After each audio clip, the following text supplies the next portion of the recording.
साथियों नमस्कार, मैं अभिषेक फिर से अपने इस YouTube चैनल पर आपका स्वागत करता हूं। आज हम भारतीय संविधान के मूल अधिकार की अंतिम कड़ी में अनुच्छेद 29 से 35 तक समझेंगे, 29 से 35 तक। पिछले विभिन्न वीडियो में हमने 12 से 18, फिर 19 से 22, 23-24 और उसके बाद फिर 28 तक पढ़ा। आज हम 29 से 35 तक समझेंगे। इसमें 29 और 30 जो है वो संस्कृति एवं शिक्षा संबंधी अधिकार। क्या है ये? संस्कृति एवं शिक्षा संबंधी अधिकार। इसमें क्या है कि अपने देश में बहुत सारे छोटे छोटे समुदाय हैं और वो अनादिकाल से अपने देश में रह रहे हैं।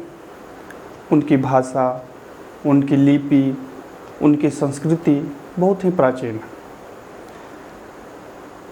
कुछ ऐसे समुदाय भी अपने देश में जो इतने पुराने हैं या उनकी जो भाषा लिपि है वो प्रारंभिक दौर की है।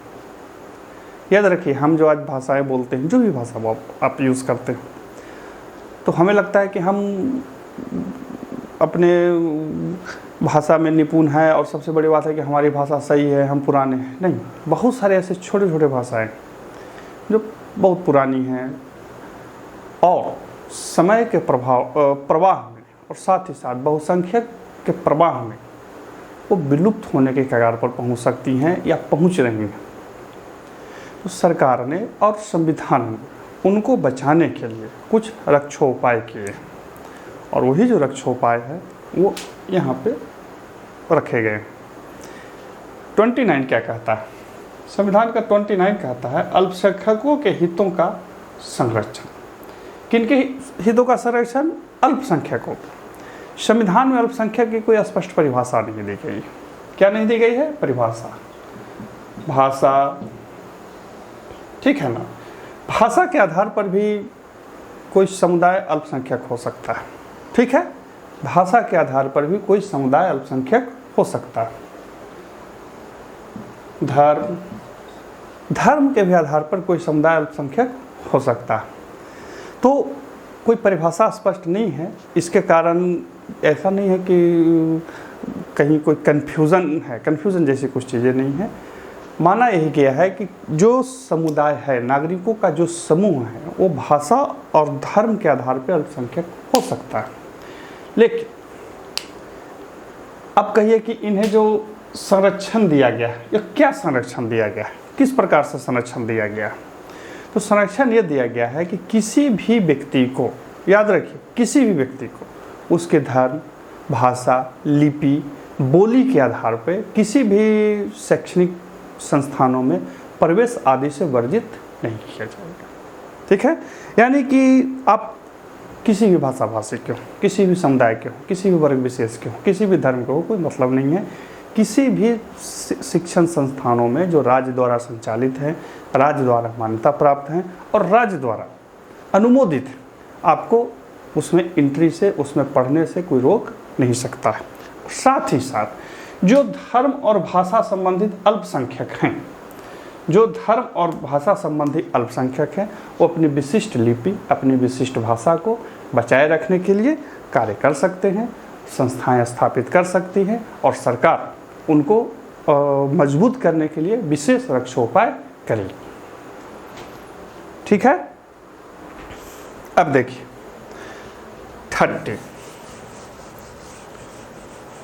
30 क्या कहता है? 30 कहता है कि शिक्षण संस्थानों की स्थापना और प्रशासन करने का अल्पसंख्यक वर्गों का अधिकार। अर्थात कोई भी अल्पसंख्यक वर्ग, भाषा, धर्म जिसके भी आधार पर हो, वो अपना शिक्षण संस्थान खड़ा कर सकते हैं, उसका प्रशासन कर सकते हैं, उसको चला सकते हैं और उसमें अन्य वो गतिविधियाँ शामिल कर सकते हैं जो किसी छात्र के नैतिक और शैक्षिक विकास के लिए जरूरी होता है। समझ रही इतनी बात? लेकिन ये जो उनको अधिकार दिए गए हैं वो प्रतिबंधों से मुक्त नहीं। ठीक है, पहला क्या है, उसमें प्रतिबंध लगेगा, वह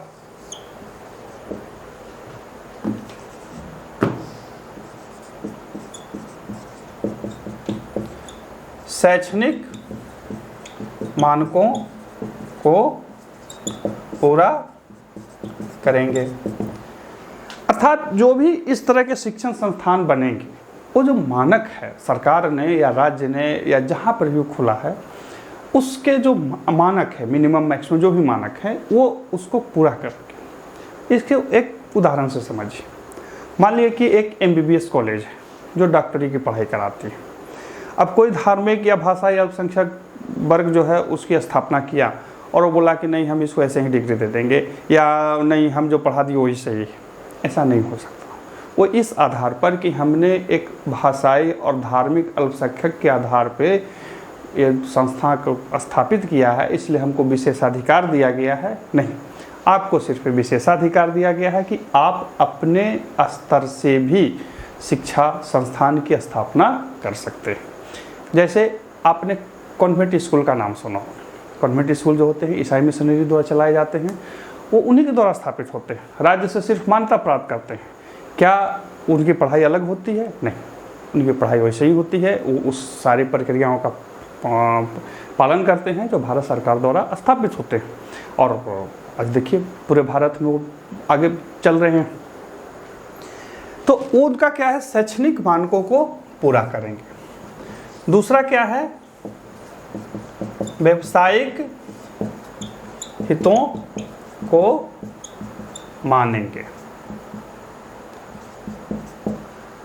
अर्थात इसको हटा देते हैं। अर्थात वो जो व्यावसायिक हित है, मान लिए कि वो विद्यालय चला रहे हैं, ठीक है, कोई भी विद्यालय चलेगा, तो जो टीचर्स रखे हैं या स्टाफ रखे हैं, वहाँ जो अन्य कर्मचारी वृंद हैं, उनके जो व्यावसायिक हित है उसको वो पूरा करेंगे। हाँ, यदि कोई सेवादार है तो अलग बात है, लेकिन यदि कोई नौकरी कर रहा है, कोई कॉन्वेंट स्कूल में, किसी मदरसे में, किसी क्या कहते हैं संस्कृत विद्यालय, इस तरह का कोई भी विद्यालय जो स्थापित हुई है भाषाई और धार्मिक अल्पसंख्यक के विशेषता को लेकर के, फिर भी वहाँ व्यावसायिक हितों को रखा जाएगा। तीसरा, यदि वो विद्यालय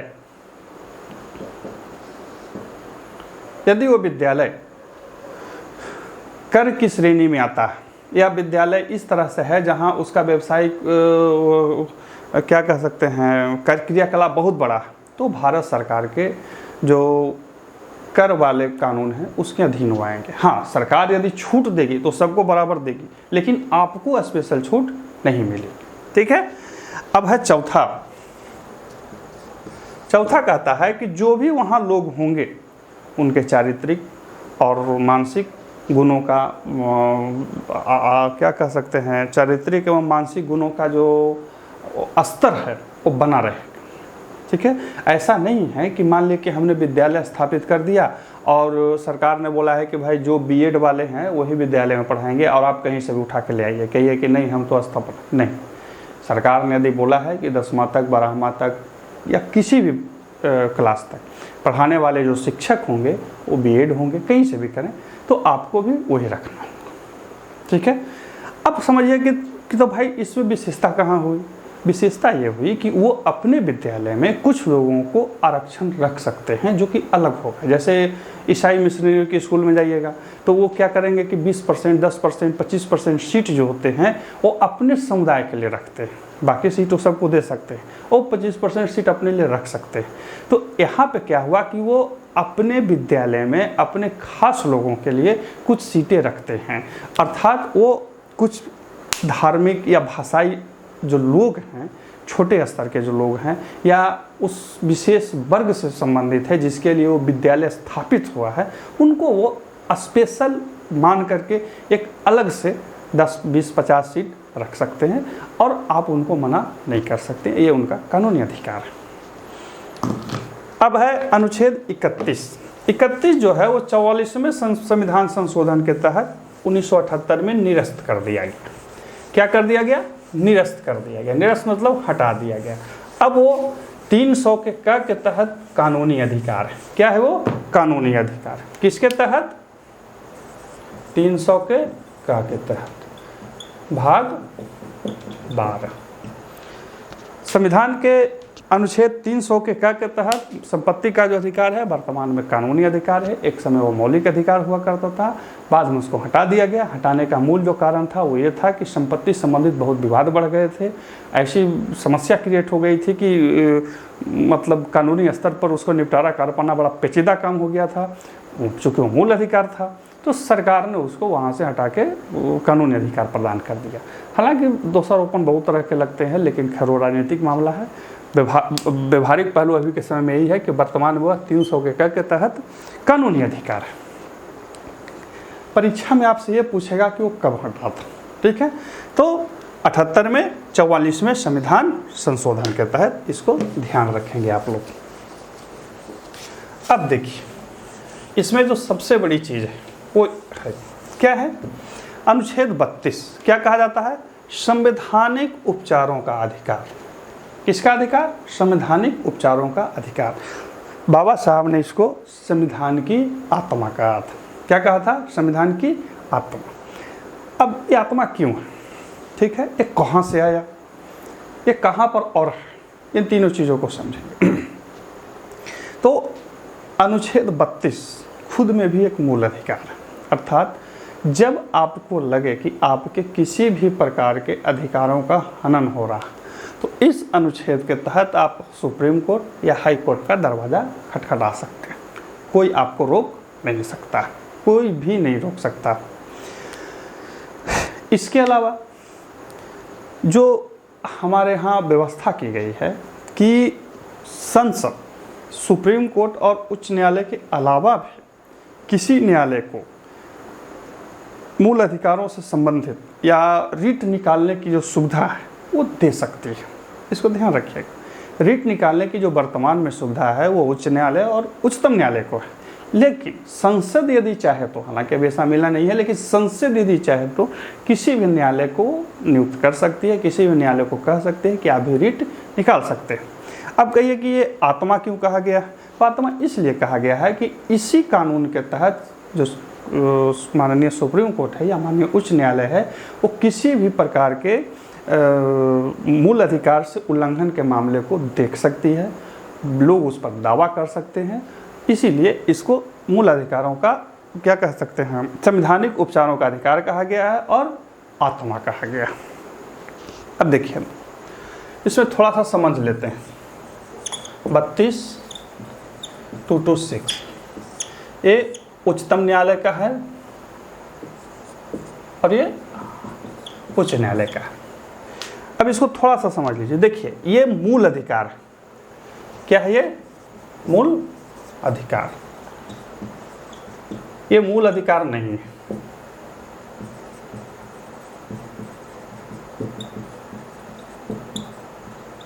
अर्थात ये जो अनुच्छेद 32 के तहत जो हम जाते हैं वो हमारा मूल अधिकार है, लेकिन जो हम अनुच्छेद 226 के तहत जाते हैं वो हमारा मूल अधिकार नहीं है। ठीक, वो कानूनी अधिकार हो सकता है, विधायी अधिकार हो सकता है, न्यायिक अधिकार हो सकता है, लेकिन वो मूल अधिकार नहीं। दूसरा क्या है? कोर्ट मना नहीं कर सकता है।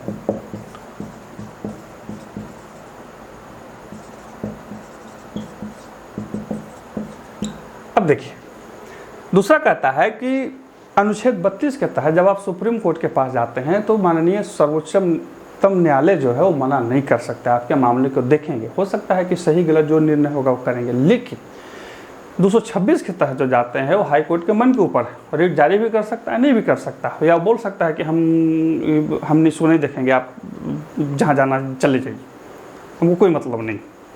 अर्थात उन पर वो बाध्यता नहीं है। तीसरा,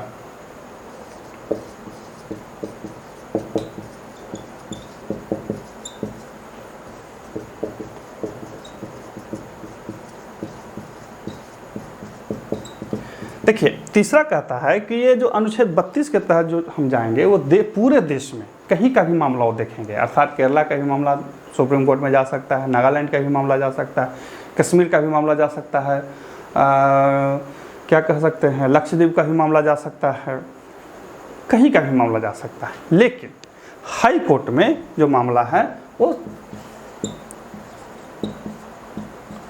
संबंधित क्षेत्र या व्यक्ति तक ही है। तीसरा क्या है कि जो जहाँ का व्यक्ति है या जिस भी क्षेत्र में घटना घटी है, हाई कोर्ट वही का मामला देखे, बस समझे। चौथा मामला जो है, जो सबसे बड़ा चीज़ क्या है कि चौथा में क्या है कि अनुच्छेद 32 के तहत सिर्फ मूल अधिकार संबंधित मामलों में ही रिट जारी किए जाएंगे। अर्थात अनुच्छेद 32 में जो रिट जारी होंगे वो मूल अधिकार से उल्लंघन के ही मामला में रिट जारी हो सकते हैं।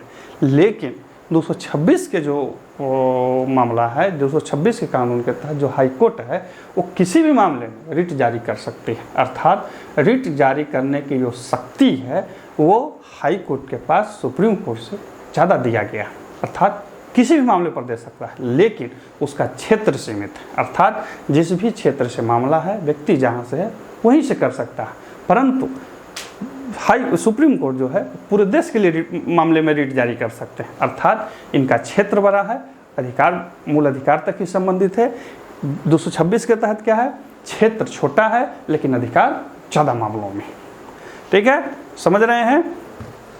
अब देखिए ये रिट क्या क्या है। ऐसे तो इसमें बहुत सारे मामले हैं, याद रखिएगा, लेकिन इतना खाली समझ लीजिए कि 226 के तहत हाई कोर्ट और 32 के तहत सुप्रीम कोर्ट रिट जारी करते हैं। और संसद जो है यदि चाहे तो किसी भी न्यायालय को रिट जारी करने की शक्ति प्रदान कर सकती है। परीक्षाओं में आपसे यही पूछ सकता है।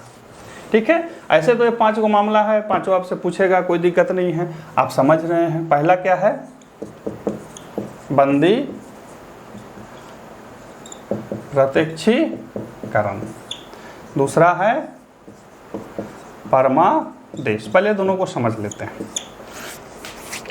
देखिए, बंदी प्रत्यक्षीकरण का मामला हो गया सशरीर प्रस्तुत करना। भाई जो शरीर है उसको लाओ। या किसी व्यक्ति या संस्था दोनों के विरुद्ध जारी हो सकते हैं। याद रखिए, किसी भी व्यक्ति और संस्था दोनों के विरुद्ध जारी हो सकते हैं। ये जो है वो हमारे बंदी प्रत्यक्षीकरण का जो मामला है उसको ये पुष्ट करता है। ठीक, हो सकता है कि आप कहीं काम कर रहे हैं, आपके साथ कुछ आपके अधिकारी जो हैं या आपके जो जिसके अधीन काम कर रहे हैं वो ऐसा कार्रवाई कर दिए हैं या ऐसा कुछ कार्य हो गया है कि आप खतरे में पड़ गए, तो आपके परिवार या आप इस 32 के तहत जा सकते हैं और सुप्रीम कोर्ट या हाई कोर्ट कह सकता है कि भाई सामने को लाओ आदमी को, थाना प्रभारी को, एसएसपी को या किसी पुलिस को या किसी व्यक्ति को या किसी संस्था को कहा जा सकता है कि भाई फला आदमी को हमारे सामने प्रस्तुत करो। वो कहाँ है, क्या है, कैसा है, हम पूछेंगे, ये मामला प्रसंगत होगी। तो अर्थात इसे कहा गया बंदी प्रत्यक्षीकरण, यानी कि सशरीर प्रस्तुत करना। लेकिन इस पर भी प्रतिबंध है।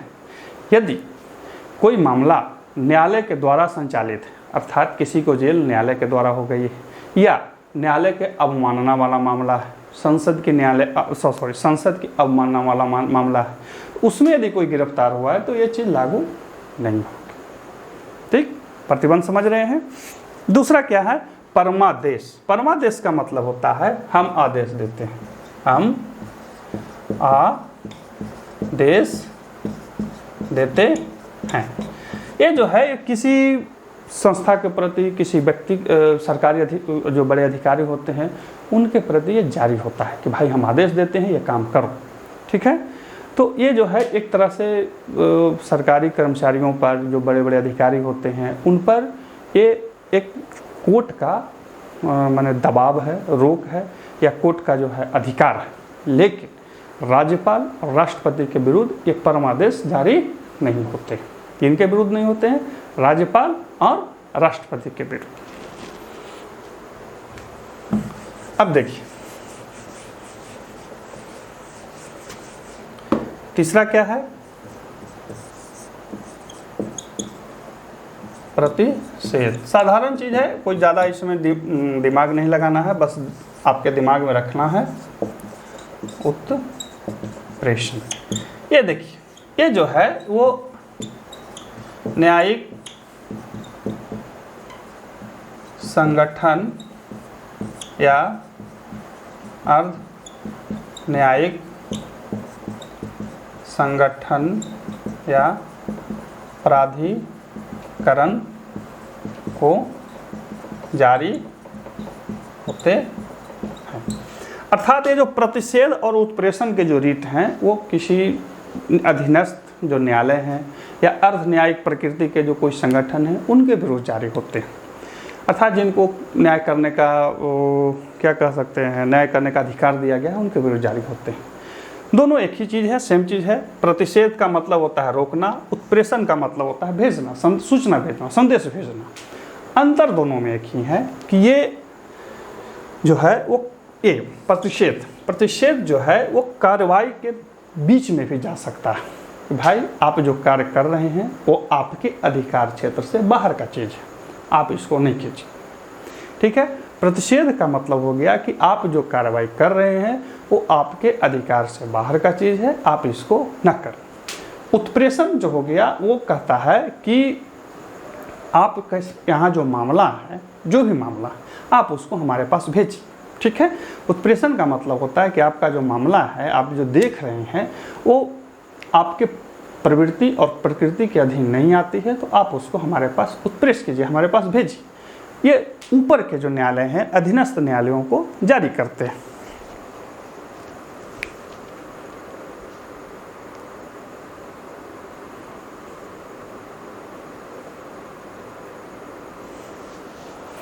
हाँ, अब देखिए, हाँ ये तो समझ लिए। अब इसमें अंतर बता दिए कि ये जो तब जारी होता है जब मामला चल रहा होता है, या तब जारी होता है जब मामला खत्म हो गया होता है। ठीक है। क्या कह सकते हैं, आदेश देने से पहले या जजमेंट से पहले से जारी हो सकता है। दोनों की प्रवृत्ति एक ही है कि निचले स्तर के जो न्यायालय हैं या जो ऐसे न्यायालय जो आमुख केस की प्रवृत्ति को नहीं देख सकते हैं या वो जो अपने अधिकार से बाहर के केस को देख रहे हैं उसको ऊपर लाने के लिए ये मामले होते हैं और उसमें ये रिट जारी होते हैं। अब कहता है अधिकार परीक्षा।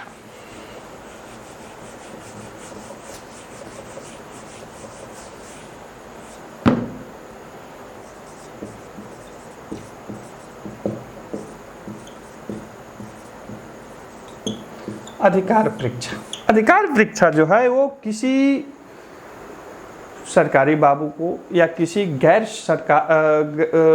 सरकार के जो द्वारा नियुक्त बड़े पद होते हैं उस पर बैठे हुए व्यक्ति से की जाती है कि किस अधिकार से।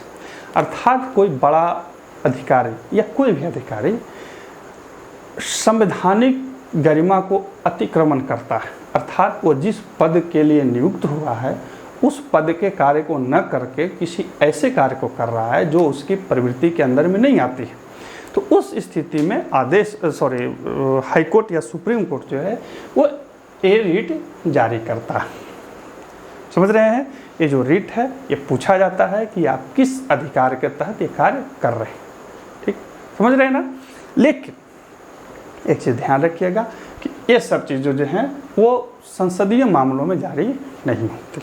अर्थात संसद पर इस तरह के रिट जारी, माने संसदीय मामले या संसद के जो कानून नियम कानून है या उस तरह के जो समितियां हैं या संसद से संबंधित जो भी मामले और लोग होते हैं उनके विरुद्ध जारी नहीं होता। ये सिर्फ सरकारी सेवकों के पूछे जाते हैं कि आप किस अधिकार से इस कार्य को कर रहे हैं।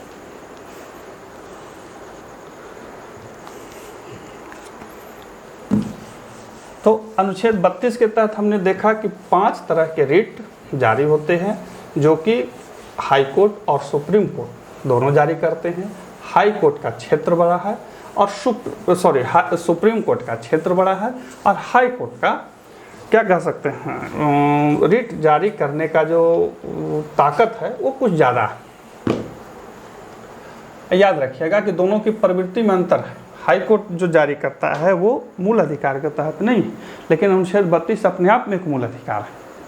ठीक है। अर्थात हम 226 के तहत जब जाएंगे वहाँ हाई कोर्ट में तो मना कर सकता है, बोल सकता है 226 के जब जाएंगे तो मना कर सकता है कि नहीं हम आपके मामले को नहीं देखेंगे। लेकिन जब हम अनुच्छेद 32 के तहत सुप्रीम कोर्ट के पास जाते हैं तो मना नहीं कर सकते। अब देखिए अनुच्छेद 33, 34 और 35 थोड़ा थोड़ा है, समझ लीजिए। अनुच्छेद 33 क्या कहता है? सैनिक, पुलिस बल, खुफिया एजेंसियां इत्यादि। देखिए इसको सीधा सीधा समझ लीजिए कि सरकार के पावर को, मसल्स पावर को लागू करने वाले जितने भी बॉडीज़ हैं, मसल्स पावर मतलब सरकार के ताकत को, सरकार की ताकत किससे झलकेगी? पुलिस से, CRPF, BSF, army, air force, navy, खुफिया एजेंसियां, आईबी वाले, रॉ वाले, इस तरह के लोग होते हैं, ये मसल्स पावर में आते हैं। इस तरह के संगठन में काम करने वाले जो लोग हैं उन पर संविधान के अनुच्छेद 33 के तहत संसद जो है मूल अधिकारों के लिए कुछ प्रतिबंध लगा सकते हैं। अर्थात इन सब संगठनों में काम करने वाले लोग जो हैं वो मूल अधिकारों के लिए, यदि इन सब कार्य करने के दौरान मूल अधिकारों का हनन होता है तो वो दावा नहीं कर सकते। समझ रहे हैं? मान लिया कि हम सेना में, ठीक है, हम सेना में हैं और हम कुछ ऐसे कार्य में गए हैं या हमको कुछ ऐसा कार्य सौंपा गया है जो कहीं ना कहीं मूल अधिकारों का हनन होता है, तो हम दावा नहीं कर सकते हैं कि भाई मेरा मूल अधिकारों का हनन हो रहा है, हमको सुविधा दीजिए। नहीं, आपको कार्य करना पड़ेगा। और इसी से संबंधित जो नियम कानून है वो माननीय संसद ने बनाए हैं। जैसे एक उदाहरण दे सकता हूँ मैं, उसको वो समझने के लिए बता रहा कि आर्म फोर्सेस में या जो पुलिस बल वगैरह है या इन सब चीज़ों में एक नियम बनाए गए हैं कि कार्य अवधि के दौरान, मतलब 8 घंटे जो ड्यूटी है उसके दौरान आप आमोक आमोक कार्य नहीं करेंगे। जैसे आप अपने धार्मिक उद्देश्यों की पूर्ति के लिए कोई कार्य नहीं करेंगे, अर्थात पूजा पाठ नहीं करेंगे या ऐसे कोई कार्य न करेंगे जो वहाँ की जो लोकल अथॉरिटी हो, मतलब जिसके अधीन आप काम करते हैं उस पर प्रतिबंध लगाया गया। तो आप ये दावा नहीं कर सकते हैं कि इसके तहत मेरा जो धार्मिक अधिकार हो वंचित हो रहा, नहीं, आप ये दावा नहीं कर सकते। कब? जब आप इन सब चीज़ों में हैं। ऐसे तो जहाँ है वहाँ कुछ भी कर सकते हैं, हालांकि नियम नहीं। अर्थात अनुच्छेद 33 के तहत खुफिया एजेंसियाँ और जो पुलिस बल होते हैं उनके लिए, जो सैनिक होते हैं उनके लिए मूल अधिकारों पर कुछ प्रतिबंध लगाए गए, कुछ, यानी कि कार्य अवधि के दौरान के लिए प्रतिबंध लगाए गए। ऐसा नहीं है कि आप सेना में है तो आपको कोई अधिकार नहीं, सब अधिकार है, लेकिन कार्य अवधि के दौरान आपको नहीं। मान के चलिए कि आप युद्ध हो रहा है, अब आप बोलिएगा नहीं अब हम पूजा करेंगे, तो ऐसा थोड़ी हो जाएगा कि आप युद्ध के समय पूजा कर लीजिए। हाँ, गोली चलाते रहिए, पूजा करते रहिए, कोई दिक्कत नहीं, लेकिन आप स्पेशल बैठ के पूजा नहीं कर सकते। आप स्पेशल नहीं बोल सकते हैं कि अरे अभी तो हम ये करेंगे, अरे अभी तो हमको ये हो गया, हमको ये, ऐसा कहीं कुछ नहीं है। इसी के आधार पर क्या है कि सेना में काम करने वाले, खुफिया एजेंसी में काम करने वाले, पुलिस बल में काम करने वाले जो लोग होते हैं उनके लिए इसलिए इस तरह की चीज़ें लाई गई हैं ताकि वहाँ एकरूपता और राष्ट्र सुरक्षा दोनों बनी रहे। अगला क्या कहता है? देखिए अगला कहता है कि मार्शल लॉ के दौरान, मार्शल लॉ के दौरान मूल अधिकार का निलंबन। देखिए अब कहिए कि मार्शल लॉ के अधिकार आपातकाल के भी दौरान होता है, लेकिन आपातकाल क्या होता है कि वो राज्य में लगता है। मार्शल लॉ है जो कोई क्षेत्र में लगे। मान लिया कि कोई बहुत जगह है जहाँ बहुत ज़्यादा उत्पात हो रही है और सरकार को लग रहा है, राज्य को लग रहा है कि वहाँ लोग जो सरकारी सिस्टम है, सरकारी मिशनरीज हैं, उसके अधीन पूरे कार्य को हम नहीं कर सकते हैं, उसके अंदर जो कार्य हो रहे हैं, उसके द्वारा जो कार्य हो रहे हैं उसमें बहुत सारी असुविधा हो रही है, तो वो क्या कर सकता है कि क्षेत्र विशेष में मार्शल लॉ लगा देगा, और जब मार्शल लॉ लागू हो जाएगी तो आपके जो मूल अधिकार हैं उसके लिए फिर दावा नहीं कर सकते हैं। वहाँ सेना का शासन होगा और सेना अपने स्तर से उस सारे जो वहाँ के क्रियाकलाप हैं उसको चलाएगी, और हो सकता है कि उसके चलाने के दौरान आपके मूल अधिकारों का हनन हो, लेकिन आप उसके लिए विशिष्ट दावा नहीं कर सकते। अर्थात 34 के तहत जो मूल अधिकार से संबंधित मामले हैं उसी पे आते हैं और वो निलंबित हो सकते हैं। अब देखिए 35, 33, 34, 35 में आपको सबसे ज़्यादा 34 से ही परीक्षाओं में पूछा जाता है, लेकिन 33 को भी ध्यान रखेंगे, 34 को भी ध्यान रखेंगे और कुछ 35 को भी ध्यान में रखेंगे। 35 कहता है कि कुछ मूल अधिकारों से संबंधित कानून सिर्फ संसद ही बना सकती है, जैसे अनुच्छेद 16 का 3, 33, 34 इत्यादि। देखिए ये कहता है कि कुछ मूल अधिकारों के जो प्रावधान हैं उनको लागू करने के लिए या उनको प्रतिबंधित करने के लिए या उसके उल्लंघन पर जो अपराध होगा उसका निर्धारण के लिए जो कानून बनेंगे वो सिर्फ और सिर्फ संसद बनाएगा। कौन बनाएगा?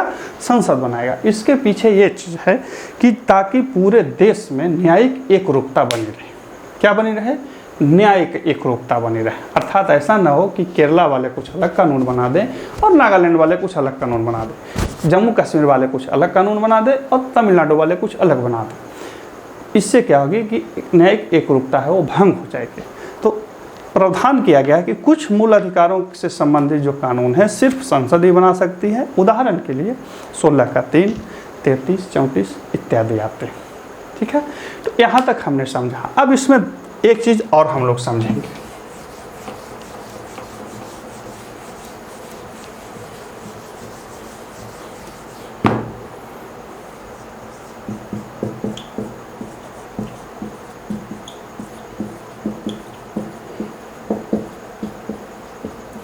आपने नाम सुना होगा कि फला ने PIL डाल दिया।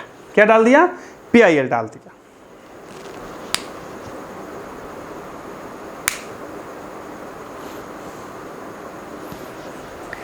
फला ने क्या डाल दिया?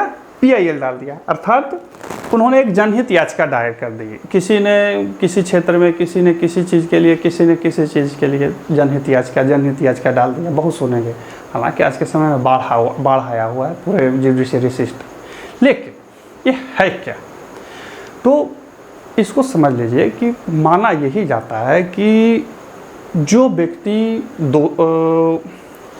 प्रताड़ित है, न्याय का मूल मंत्र ये मानता है कि जो प्रताड़ित है वही न्याय के लिए आएगा। ठीक है, मान लें कि हम पिटाए तो हम न्याय के लिए जाएंगे। पीटने वाला थोड़ी जाएगा कि भाई हम इसको पीटें, वो तो जाएगा नहीं। यानी कि जो दवा है, जो प्रताड़ित हुआ है वही जाएगा। कभी कभी ऐसा भी होता है कि वो नहीं जा पाता या वो नहीं जा पाएगा, या हो सकता है उसको समझ में नहीं आ रहा है कि वो प्रताड़ित हो रहा है और आपको समझ में आ रहा है कि हाँ वो तो प्रताड़ित हो रहा है, तो क्या होगा?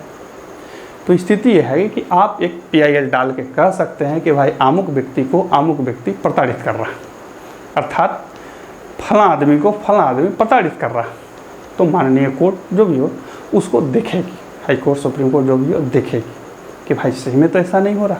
अर्थात एक ऐसा सिस्टम लाया गया है हमारे यहाँ जिसमें कोई थर्ड पार्टी भी न्याय के लिए, पीड़ित के न्याय के लिए हाई कोर्ट जा सकता है, सुप्रीम कोर्ट जा सकता है या कोर्ट में जा सकता है। इसी को कहा गया है PIL कहा जाता है, जनहितवाद या जनहित याचिका।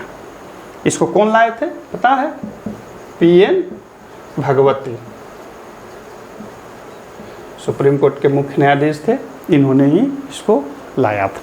ठीक है, तो इसके जो जनक थे कौन थे? पीएन भगवती यही आपसे पूछेगा। इसका मूल उद्देश्य यही है कि यदि कोई व्यक्ति दबा कुचला है, कोई समूह दबा कुचला है, या उसको समझ में नहीं आ रहा है कि वो प्रताड़ित हो रहा है, तो कोई भी संगठन, कोई भी संस्था, कोई भी व्यक्ति संबंधित मामलों में PIL डाल सकते हैं और वह फिर कोर्ट उसको देखेगी। अब इसको एक उदाहरण से समझिए। अभी देखिएगा कि कोई बड़े बड़े जो वकील का नाम सुनिएगा कि उन्होंने एक PIL डाल दिया, का भाई तो वहाँ जो डैम बन रहा था उसमें हनन हो रहा है, का भाई तो आदिवासी समूह के लिए डाल दिया, का भाई तो वहाँ धार्मिक समूह के लिए डाल दिया। ये उसी के अधीन आते हैं। आपको लगता होगा कि ये अतिरिक्त चीज़ हैं, या आपको लगता होगा कि ये कहीं बौद्धिक आतंकवाद टाइप का चीज़ तो नहीं है। नहीं, ये सब न्याय की एक प्रक्रिया है और इसके अधीन न्याय होता है। और इससे क्या होता है कि समाज में या अपने देश में न्याय के प्रति लोगों की आस्था बनी रहती है। ठीक है, तो अब हमने यहाँ तक पढ़ा। अब आगे हम समझेंगे क्या कह सकते हैं, एक लाएंगे हम भाषा से संबंधित, और फिर नीति निर्देशक तत्व को भी समझेंगे। तब तक के लिए धन्यवाद, नमस्कार।